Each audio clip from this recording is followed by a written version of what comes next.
What's the strangest thing you've eaten? About a year ago, I made the mistake of giving a man the chance to take me on a date.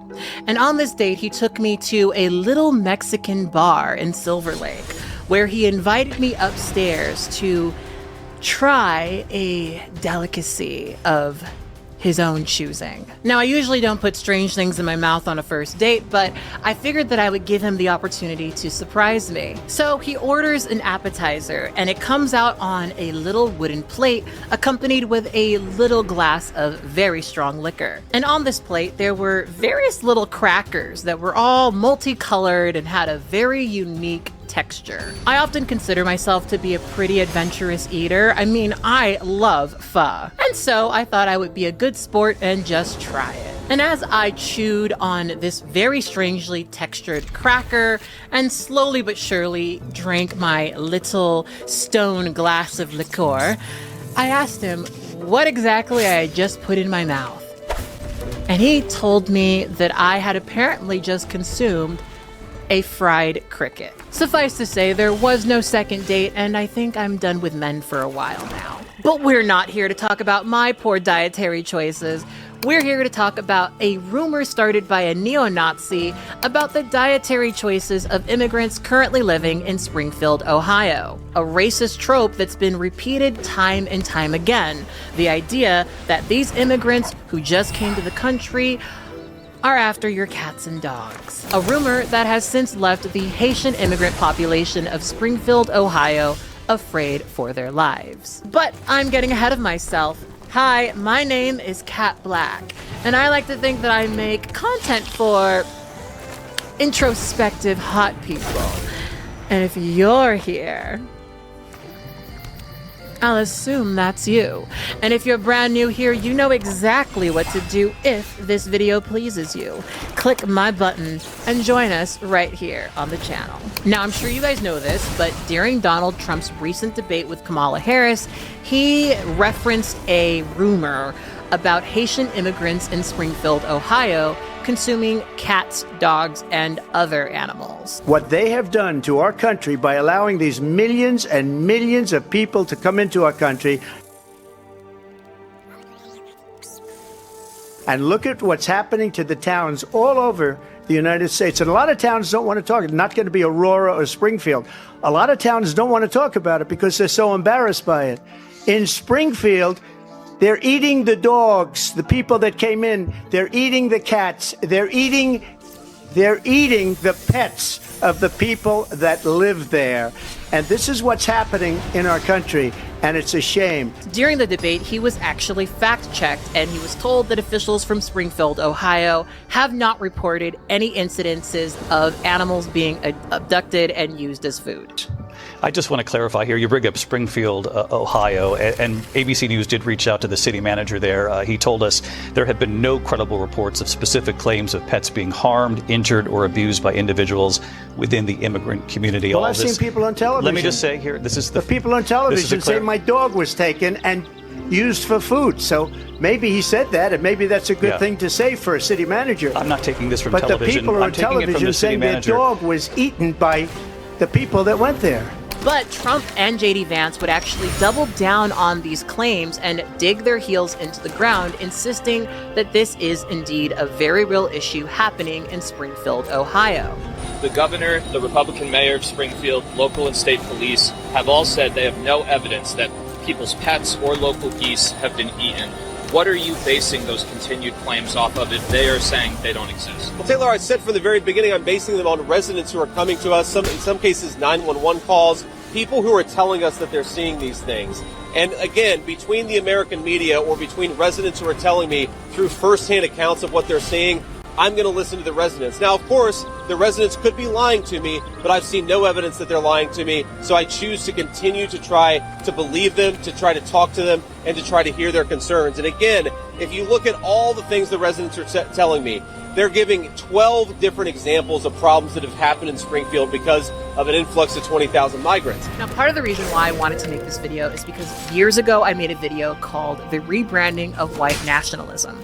And I was having this conversation, obviously, because my ultimate fear was that white nationalist ideas would actually gain some prominence within our government. And that video, and I have never experienced anything like this before, was actually forcibly privated by YouTube. And this was really frustrating to me at the time because when they privated that video, I had been dealing with a lot of harassment around what I was saying in the video, which was essentially that white nationalism has been rebranded and is gaining prominence within the GOP. And one of the main ways that white nationalism is able to be rebranded and to thrive after being rebranded is through plausible deniability. Now, a very central part of white nationalism is this concept of the Great Replacement, which is essentially a circumstance where people of color outbreed white people. It's not genocide in the classic sense of, people came together and killed all the white people. It is actually just the idea of especially immigrants coming into this country, maybe even having children with white women or white men, and slowly but surely getting rid of the white race as we know it. The Great Replacement theory is often referenced by Trump supporters like Elon Musk, who speaks pretty openly about the low birth rate and the fact that we need to be having more white children. And the thing about it is that some of the things that white nationalists reference do touch things that are very much real. The world is indeed experiencing low birth rates. And in America, this is especially noticeable amongst white people. It is a little bit more common outside of America for people to have large families. So the way that a lot of white nationalist tropes are rebranded and then clinged onto is by referencing something that may be partially true. And they take those little slithers of truth to then argue that other more extreme things are true. And that is supposed to encourage widespread antagonism against everyone who is not white. So in order to fully understand Trump's statements, I do think we need to have a little bit of history about Springfield, Ohio. Springfield was massively successful during the Industrial Revolution.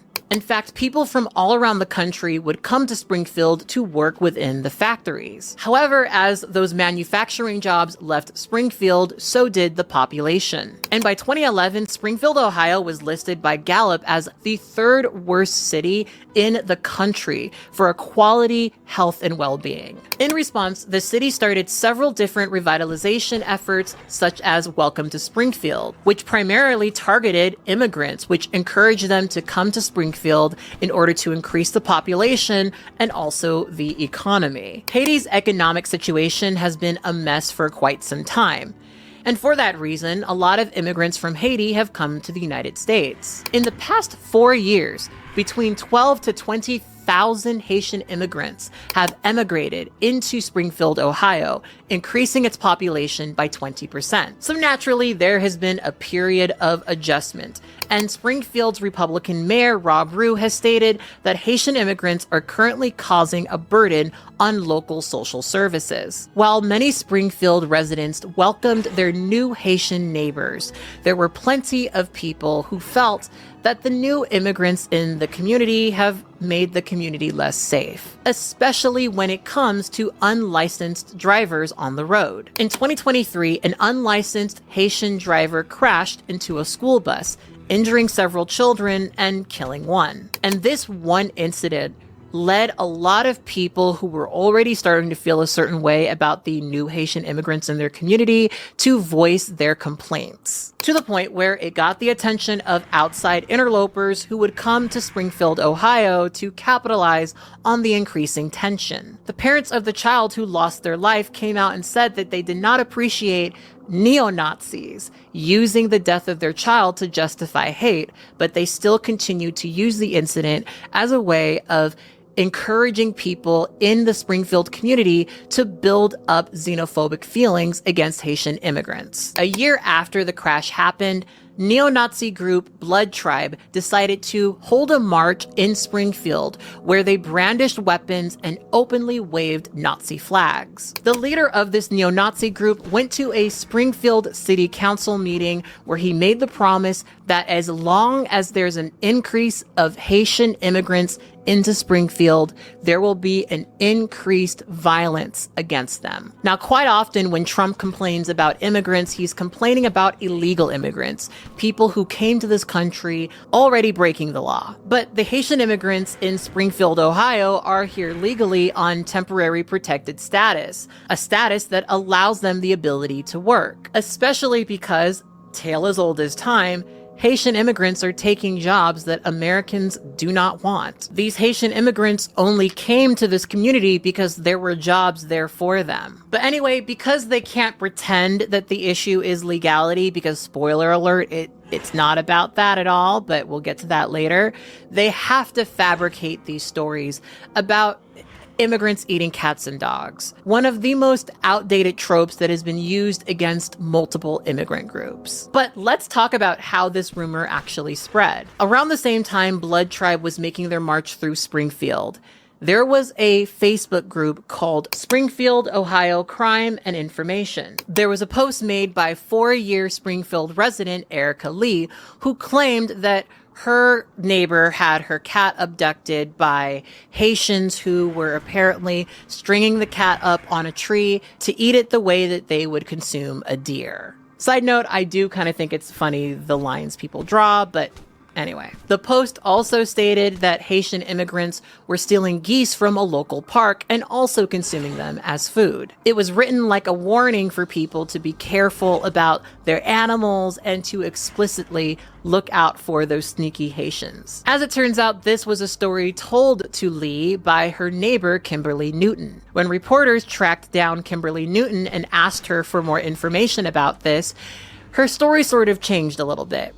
She started to say that it wasn't really her, it was a friend, but not really a friend, it was like an acquaintance of a friend. And that she was not really the best source for this particular story. And she would also, for whatever reason, state that she herself was partially Black. As we know, being Black means you can't be anti-Black, and being LGBT means you can't be racist. And she was actually pretty offended by the idea that she started a racist rumor, which, girl, I really don't know how to explain it to you, but there's a reason why you believed that. We have these biases against Haitian immigrants that have thrived within our pop culture. Haiti has long been associated with voodoo, which has long been stigmatized by the Christian church. And sure, while there may be some voodoo practices that may include animal sacrifice, at the end of the day, there's nothing about somebody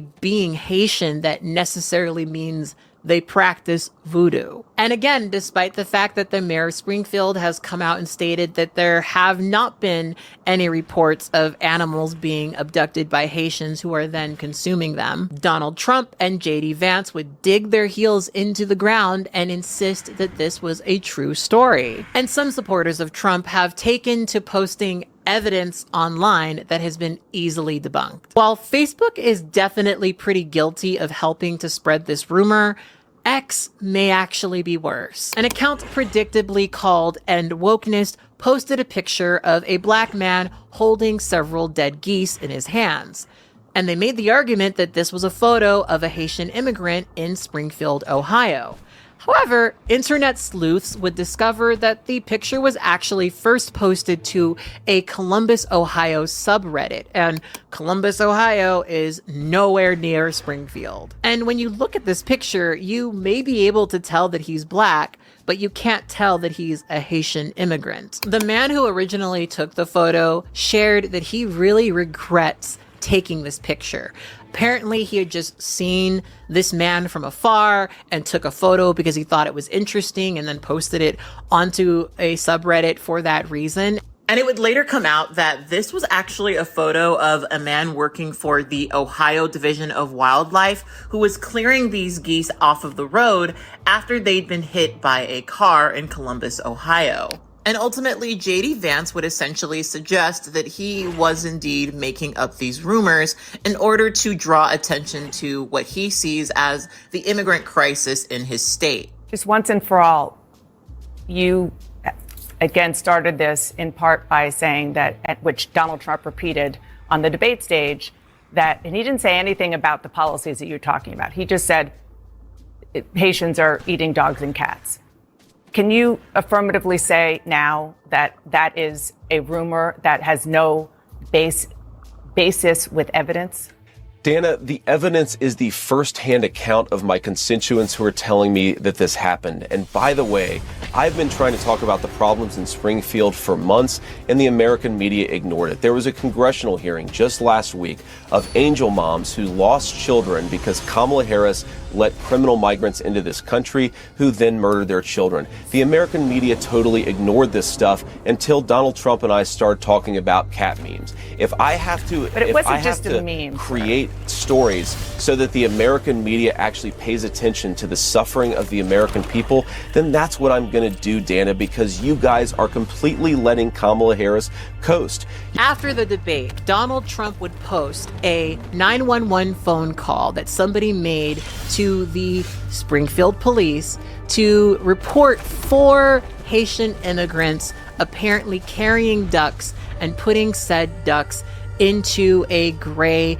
Toyota Tacoma. Clark County Communications.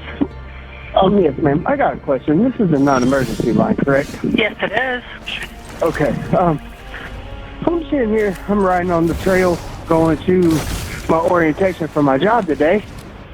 And I see a group of Haitian people. There was about 4 of them. They all had geese in their hand. They got away. I couldn't make out the first 3 of the license plate, but I got the numbers. And despite the fact that this report included a partial license plate number, they were never actually able to track down these 4 Haitian men who were apparently stealing geese from the park. There are no actual reports of Haitian immigrants consuming geese, but what about dogs and cats? Child sex advocate Ian Miles Chong posted body cam footage of a Black woman named Alexis Farrell who was arrested for consuming a cat. Apparently, Farrell's cousin had seen her on a live stream and decided to call the police when she was very clearly on drugs and acting very erratic. When the police arrived, they discovered her feet covered in blood because she had actually used her feet to kill the cat before consuming it. It's pretty clear that a combination of mental health issues and drugs led to her acting the way that she did. But it is very worth mentioning that Alexis Farrell is not a Haitian immigrant, just a Black woman. And that conflation is indeed intentional because, spoiler alert, it's not actually about Haitian immigrants. While it is very true that the increase of Haitian immigrants in Springfield has perhaps caused some issues and has indeed created certain strain on certain services, it is not true and has not been proven that Haitians are abducting cats and dogs in order to consume them. But that doesn't actually matter because Haitian immigrants are just a stand-in for people of color, Black people specifically. This rhetoric was created to encourage the local residents of Springfield to be violent towards anybody that they think might be Haitian, which of course is going to include everybody Black. And there's a reason why Trump is spreading this same exact claims that neo-Nazis have been making. That's because ultimately their goals are the same. Stochastic terrorism is a type of political violence instigated by a hostile public rhetoric that is aimed at an individual or a group. And it's often accompanied by a use of very vague language that gives the person inciting the violence the ability to be plausibly denied. Since Trump's statements, Haitian immigrants have been living in fear for their lives. Haitian parents have been keeping their children at home in order to protect them from bullying at school. And since his statements, the community has received over 33 bomb threats. And this was always the intended impact of those comments, whether they came from his heart, whether they were passed down to him by his running mate, J.D. Vance, or whether he got the talking points from his rumored bedmate, Laura Loomer. And both J.D. Vance and Laura Loomer have since made their feelings about Black people very clear. I want to shift to another topic. I've been talking to allies of former President Trump who are frankly outraged. They're alarmed that Donald Trump has been traveling with Laura Loomer. She is someone who says she supports white nationalism. She spread conspiracy theories, including that the September 11th attacks are an inside job. She recently said that Kamala Harris, whose mother was Indian, if she wins in November, quote, the White House will smell like curry. Senator, you are married to an Indian American woman. What was your reaction to hearing those comments specifically? Well, Kristen, I want to go back to what you said about Haitian migrants to begin with, because you didn't give me a chance to respond. Look, we don't blame the Haitian migrants for coming to Springfield. We blame Kamala Harris for opening the American southern border and inviting 20,000 people to get dropped in a small Ohio town. Now, you asked about Laura Loomer. Look, Laura Loomer is not affiliated with the Trump campaign. She said something about curry in the White House that I first read about this morning, actually, because I knew that you would ask me about it. Look, Kristen, I make a mean chicken curry. I don't think that it's insulting for anybody to talk about their dietary preferences or what they want to do in the White House. I think what Laura said about Kamala Harris is not what we should be focused on. We should be focused on the policy and on the issues. And look, so yeah, do I agree with what Laura Loomer said about Kamala Harris? No, I don't. I also don't think that this is actually an issue of national import. Is Laura Loomer running for president? No. Kamala Harris is running for president, and whether you're eating curry at your dinner table or fried chicken, things have gotten more expensive thanks to her policies. Let's talk about the person running for president of the United States, not a social media personality who supports Donald Trump. You know, what I have kind of appreciated about this election cycle is that it seems like a lot of people just can't help but let their mask slip right now. And I think it is actually waking a lot of people up. A lot of people who might not have been alienated by all of the, I guess, subtle racism. It was never subtle to me, but I guess for other people, white people, I guess it took them longer to see. But now that they're being so much more blatant about it, I think it's waking some of those people who were not woke up. J.D. Vance is a cornball, and him saying curry and fried chicken was very clearly an attempt to win points from the racist white audience that is such a part of the MAGA campaign movement cult. I don't know what to call it at this point. J.D. Vance also very clearly said this because he wants for Kamala Harris to respond so that he could say something like, why do you make everything about race after being blatantly racist? Laura Loomer, who apparently was helping Donald Trump with the debate, great job, keep doing what you're doing, had this to say about Kamala Harris and several other Black women. Independent Black woman, I don't need no man, and I'm gonna get Whitey. And I'm gonna lock Donald Trump up, just like Letitia James, right? And she goes, now you're gonna elect me, and I'm gonna lock him up. We're gonna get Trump. Like the way they talk and their little DEI Shaniqua voices, and they all have the same voice. I'm talking about Kamala Harris, Letitia James, and Fannie Willis. Like meritless DEI Shaniquas talk the same way. It's very obnoxious the way that they talk. Now, you know, it is so funny to me listening to somebody like Laura Loomer say things like that, because she is so very clearly unqualified to do basically everything that she's doing. And yet she still feels like she can criticize the successful political careers of these Black women because they are Black. Right? I wanted to share this Toni Morrison quote because I think that it is so apt for the feelings that I'm feeling in this particular segment of this video. She says, the very serious function of racism is distraction. It keeps you explaining over and over again your own reason for being. Someone says you have no language and you spend 20 years proving that you do. Somebody says your head isn't shaped properly, so you have scientists working on the fact that it is. Someone says you have no art, so you dredge that up. Someone says you have no kingdoms, so you dredge that up. None of this is necessary. There will always be one more thing. There's this way that I, as a Black person, have constantly been made to feel like I need to justify my intelligence in order to be respected, in order to not be seen in the stereotypical way that Laura Loomer clearly sees Kamala Harris and many other Black women in the government. Like, there's a part of me that wants to point out that all of these Black women come from various different parts of the country. They actually don't all sound the same way. They actually don't share similar speech patterns. They're just all Black women, which of course is actually the thing that she's complaining about.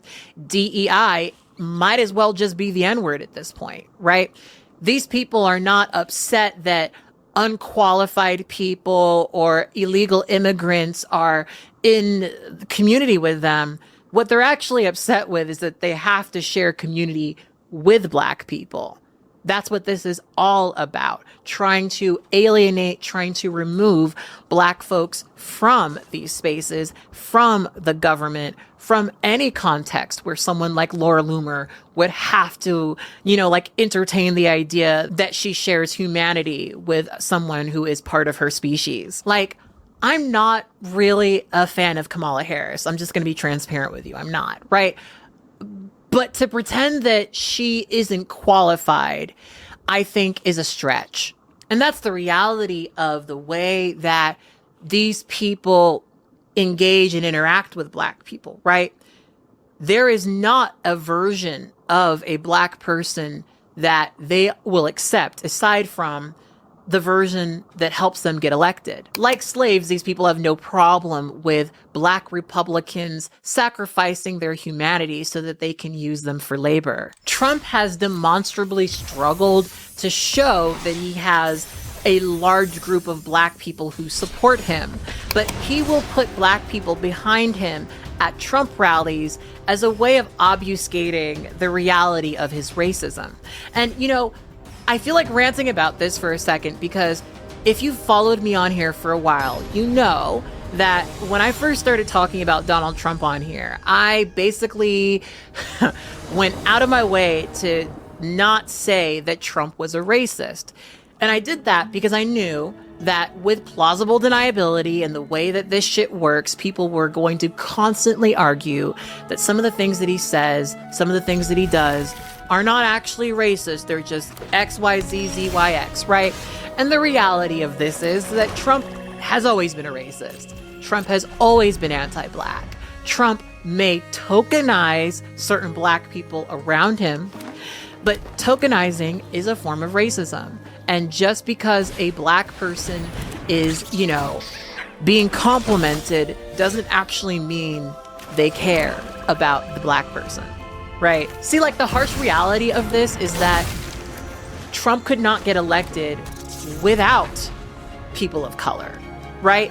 People of color are indeed a voting bloc. And if he specifically, exclusively targeted white people, he would not win.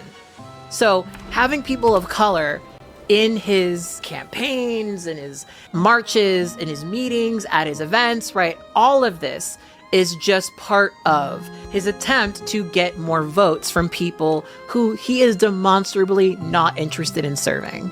Trump very clearly sees people of color as pawns, and I think the recent Nikki Jam situation is just a great example of that. I don't know if you guys missed it, but Trump held a rally, and one of the performers at said rally was a musician called Nikki Jam, who Trump assumed was a woman, and he said this on stage. Gold medal winner, Latin music superstar, Nikki Jam. Do you know Nikki? She's hot. Where's Nikki? Where's Nikki? Thank you, Nikki. Great to be having you here. Now you have to get, oh look. I'm glad he came up.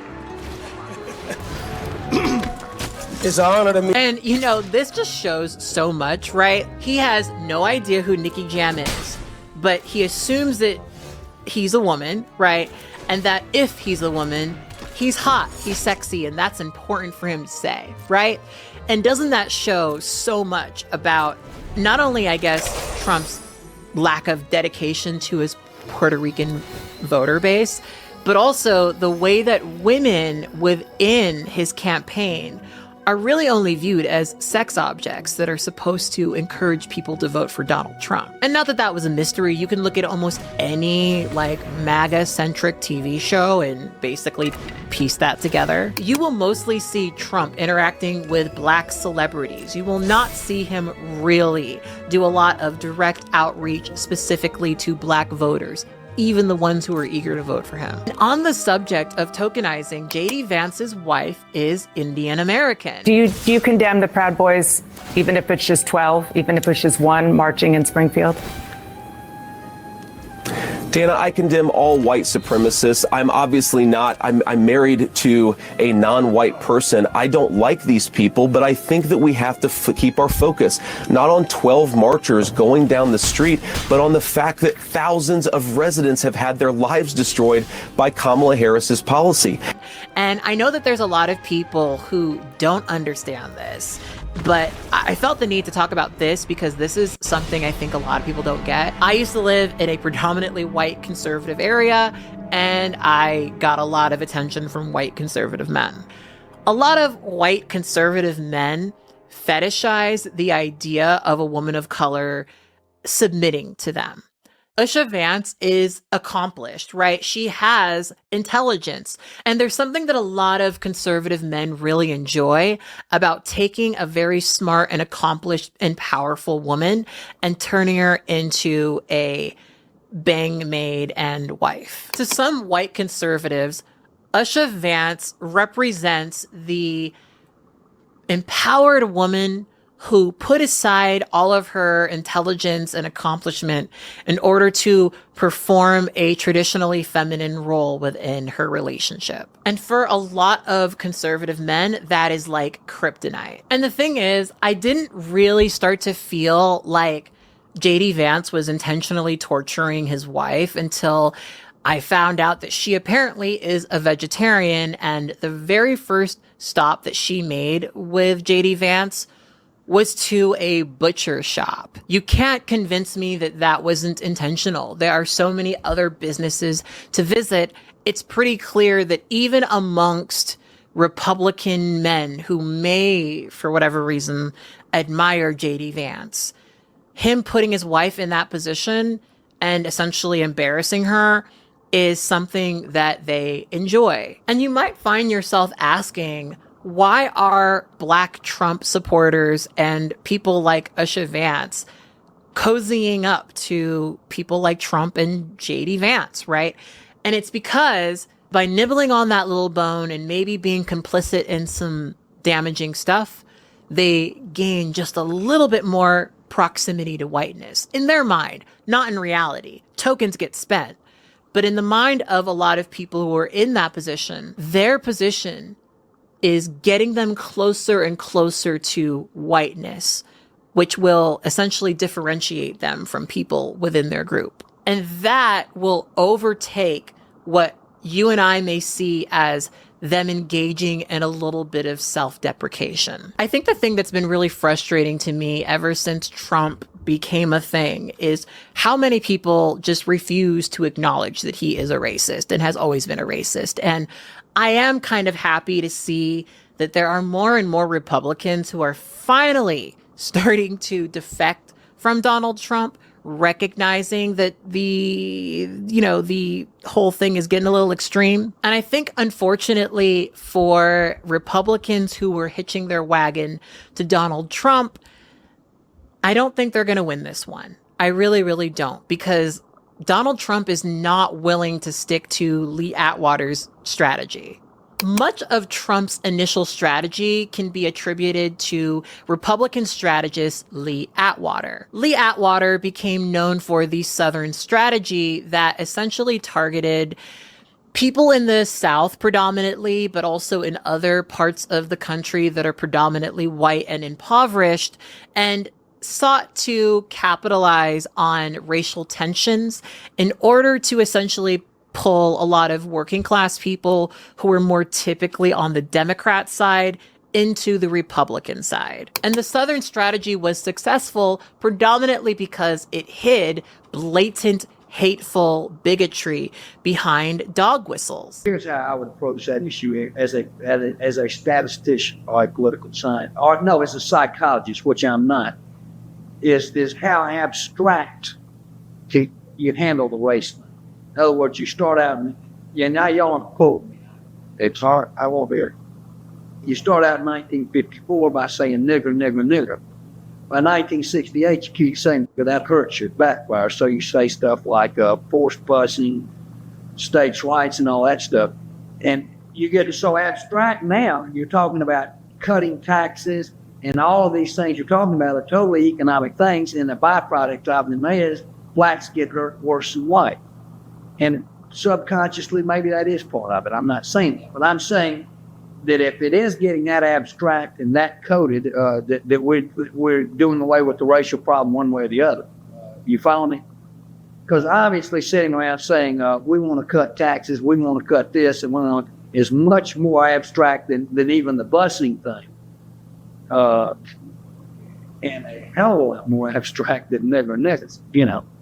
So any way you look at it, the race is coming on the back burner. Keep in mind that Atwater was an advisor to Ronald Reagan, George Bush Sr., and was the head of the Republican National Committee. And it is worth noting that when this interview was initially released, Atwater did not want to be credited for it. And we saw a really great example of the mask slipping on the Lee Atwater strategy by Republicans when Rich Lowry, who is the writer and former editor of the National Review, which is a conservative news and opinion magazine, had this to say in an interview with Megyn Kelly about Trump's comments about Haitian immigrants in Springfield. You remember Alternative Facts with Kellyanne? They did the same thing. She wasn't saying you make up fictions and pretend they're facts. You bring other facts to bear in the debate that are being ignored. And that's what he was saying. And I think it was in that interview where Dana Bash says, the police have gone through 11 months of recordings of calls, and they've only found 2 Springfield residents calling to complain about Haitian migrants. While he would go onto Twitter and say that what came out of his mouth was a combination of him mispronouncing the word migrant, it's pretty clear to me that this is a word that is on the back of his tongue, and people like Rich Lowry can no longer hide it anymore. I've watched a lot of videos on TikTok from Trump supporters who explain why they voted for Trump, why they were in that camp, and why they left. Because there are, believe it or not, a sizable amount of Trump supporters who are going to vote for Harris. Now, of course, that doesn't totally surprise me because a lot of Harris's policies are a little bit more right-leaning than left-leaning, but that's another video that I will not be making. Check out my TikTok where I talk a little bit about that on there. But there are a lot of Republicans who are leaving Trump to vote for Kamala Harris. And when you listen to a lot of what they say, the common theme is honestly that they were afraid, and Donald Trump gave them what felt like solutions to their fears. Republicans can't have a thriving middle class. When people can take care of their basic needs, they travel, they develop empathy, they get out and they see the world. And because they're not struggling, because they're not in a fight or flight, a panic mode, they're more open to the idea of helping others. When you're afraid of a refugee taking your $18 an hour job, you're much easier to manipulate. You're much easier to control with fear. When that job is the last thing standing between you and homelessness, you'll do anything to save it, especially when Republicans have dismantled safety nets. When you're desperate and looking for guidance and you go to church and they've already lined up the church leaders with the same talking points, never had a chance. It's not a coincidence that the last time we had a truly great economy, we also had a booming middle class. And it's also not a coincidence that at that same time, even our most conservative Republicans would be socialists by today's standards. Republican leaders need you uneducated, they need you poor, and they need you afraid, so that they can manipulate you more easily. The last thing they can have is a well-funded, healthy, secure middle class who develops empathy and tolerance for even those who might look and act differently from us, because it would cause them to lose their precious culture war. And it is a tale as old as time. rich white men convincing poor white men that their biggest enemy is the black man next to them. And Haiti is a very potent country to target for many reasons, because, Haiti was the first colony to liberate itself from slavery. And frankly, it's been punished for that ever since. When Donald Trump was listing off shithole countries, Haiti was on that list. And when that earthquake hit Haiti, many Haitians came to America. And during that time, Donald Trump would end the protected status for 60,000 Haitian immigrants in America. He would also state that Haitian immigrants were responsible for spreading disease and were also responsible for sexually assaulting American women and girls. Keeping in mind that Donald Trump has 26 accusations of sexual assault against him. I do think it says something about you as a person if you can listen to Donald Trump be as blatantly racist as he has always been and never at any point think that maybe this isn't someone you should vote for. But that all being said, I personally do want to celebrate the fact that it seems like the MAGA cult is crumbling, even falling out of vogue with some of his most passionate supporters. I'm sure that I am not the only person who felt this way, but when Biden dropped out, I did low-key feel a sigh of relief because I didn't like that man. I ain't never liked that man. Like I said, I don't like any presidential candidate. And I don't like Kamala Harris, but I do like that she's beating Donald Trump. And I do sort of enjoy watching Donald Trump flounder. And I really do think that his arrogance will be his downfall. Now, while a lot of the racial tension in Springfield, Ohio has been focused on Haitian immigrants, this is certainly not the first time Springfield has experienced racial tensions. In fact, Springfield was actually a stronghold for the revitalization of the Ku Klux Klan. And there has been a long history of violence against Black residents. In fact, between 1902 and 1904, 11 Black men were lynched in Springfield, Ohio. And Springfield had 2 race riots, one during 1906 and one during 1921. And what a lot of people don't understand about lynchings is that they were a spectacle. I mean, going to a lynching was like going to see Shakespeare in the park for a lot of people. And I think that when we talk about lynching, we don't often really talk about that particular part of it. That the murder of Black people was a source of entertainment. People took photos. They made postcards. There were vendors. It was an event that had a time and a date. There were some situations where, sure, someone was just strung up on a tree, but they were also spectacles in many parts of the country. And Donald Trump got on stage recently and said that he wants to bring us back 300 years. With crushing and eliminating every foreign gang and organized crime network that is conquering our country. They're conquering our country. We will deploy ICE, DHS, and other federal officials to go in and liberate Aurora. Can you believe I'm saying this? Can you believe I have to say this? We are going to liberate parts of our country. Let's go back another 300 years. We are going to liberate our country. Now, it's important to note as we talk about this that one of Trump's Project 2025 goals is to completely destroy the Department of Education, which would make history education, which they're now calling CRT, like the history of lynching in Springfield, Ohio, something that people didn't know about at all. And you can look back at the past of Springfield, Ohio, to see how the current racial tensions were able to take hold as much as they currently do.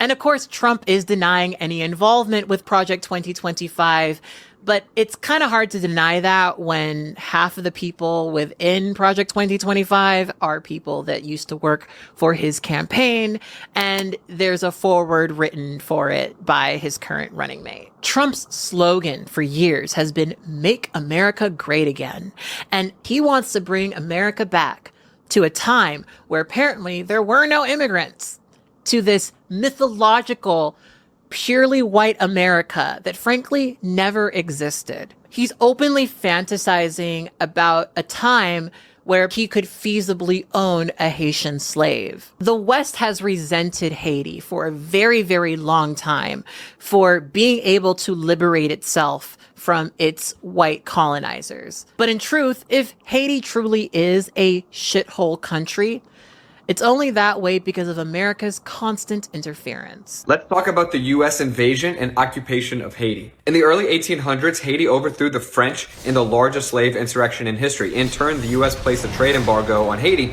and France demanded Haiti pay an independence debt. Haiti also experienced instability throughout its history, much of which was due to unfair debt and foreign interference. Between 1911 and 1915, 7 Haitian presidents were assassinated or overthrown. During that turmoil and a growing fear of German influence in Haiti, National City Bank of New York seized Haiti's only commercial bank that also served as the state treasury. In 1914, National City Bank destabilized Haiti and with the help of the U.S. government transported Haiti's entire gold reserve to Wall Street. In 1915, a revolt against this repressive Haitian president threatened U.S. profits, especially the sugar industry. When a rebel leader emerged as president, President Woodrow Wilson then ordered an official U.S. invasion of Haiti and installed this man as president without the consent of its citizens. The invasion ended with the Haitian-American Treaty of 1915, which created the Gendarmerie, a military force made up of U.S. Marines and Haitians. The treaty also gave the U.S. power to appoint officials, to veto decisions, and to control Haiti's economy. The U.S. then diverted 40% of Haiti's income to the U.S. Haitian rebels called Cacos immediately resisted this invasion. The U.S. violently suppressed them in the First Caco War. In 1917, Wilson drafted a new Haitian constitution to allow foreigners to buy land. When the Haitian legislature rejected this constitution, the U.S. dissolved the entire legislature, taking what little voice Haitians had left, and then implemented the new constitution. The U.S. immediately enacted martial law, introduced racist Jim Crow laws, abolished liberal arts education, persecuted voodoo, and implemented forced labor to build infrastructure, which resulted in the deaths of hundreds of thousands. These acts led to a second wave of resistance. Killing of civilians, lynchings, and torture were committed to suppress this revolt. Marines shot civilians for sport, and prisoners were routinely executed. The U.S. even used planes to bomb villages. In 1929, U.S. Marines fired upon people peacefully protesting in Blaque, resulting in over a dozen civilian deaths and causing international outrage. Under FDR, the U.S. ended the occupation and the last Marines left in 1934, but the U.S. still acquired roughly 20% of Haiti's annual revenue and controlled their economy until 1947. Haiti's loans were just forgiven after the devastating 2010 earthquake, and Citibank still hasn't returned the millions worth of gold.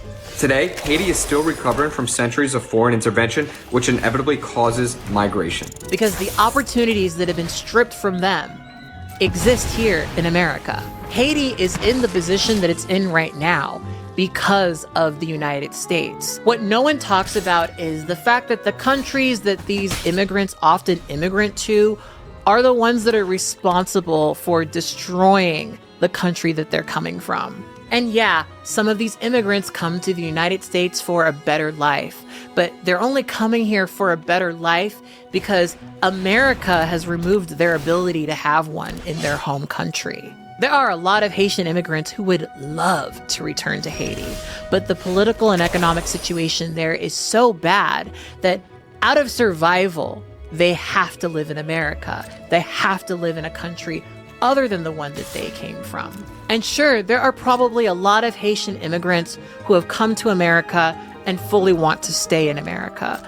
But trust me when I say, many of them would be overjoyed to be able to go to their home country and live a life that was productive. I have wasted so much of my time trying to justify myself in the eyes of a racist. I have wasted so much of my time trying to talk around someone like Donald Trump being a racist when it's so blatantly obvious to me.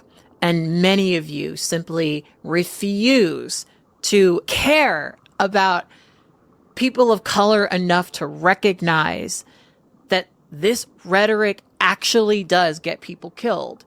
You're tired of hearing about racism. You're tired of people talking about this shit. But you're also going to promote blood libel.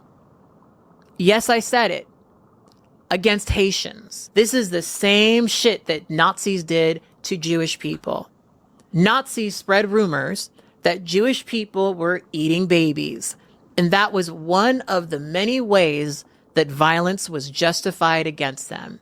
That normal citizens were able to say, well, that sounds about right, and allow some of the worst violence our society has ever seen. I remember when I used to be on here and I used to get yelled at by people who were just so upset with the idea of associating Donald Trump with Nazism.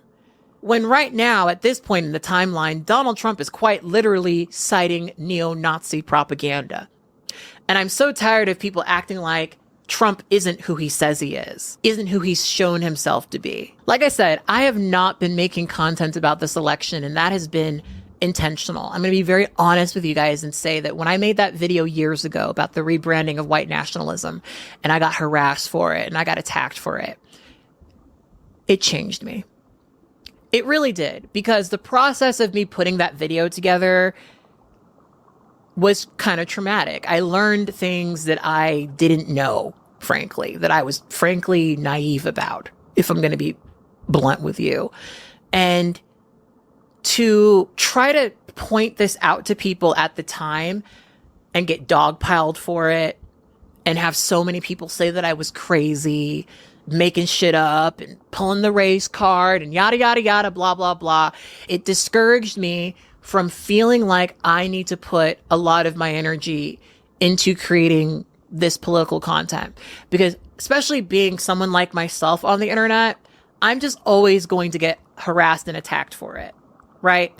And I did have to weigh at a certain point whether or not the flavor of harassment I wanted was Nazism. So I backed away from these topics, and I backed away from it very intentionally because I wanted to protect my own peace. And frankly, I've been online for a very long time. You can pretty much figure out how I feel about Donald Trump. But honestly, I am looking forward to him fading out of our news cycle. I am so sick and tired of talking about this man. And I know that Republicans are getting tired of talking about this man. And I hope, even as a person who's not crazy about Kamala Harris, that she gets elected and that Donald Trump fades, really, really fades into obscurity. And I hope this is the very last time I utter his name on my channel. So on that note, I think I will leave you guys with this. Let me know how you guys felt about all of this, especially if you are a Haitian person. I would love to hear what your perspective on this is. I think we don't spend enough time speaking specifically about phobia, especially against Haitians, because Haitians really do represent a lot of different things in these conversations. And internationally, there's almost like this unification of people across the world who all feel a certain way about Haiti.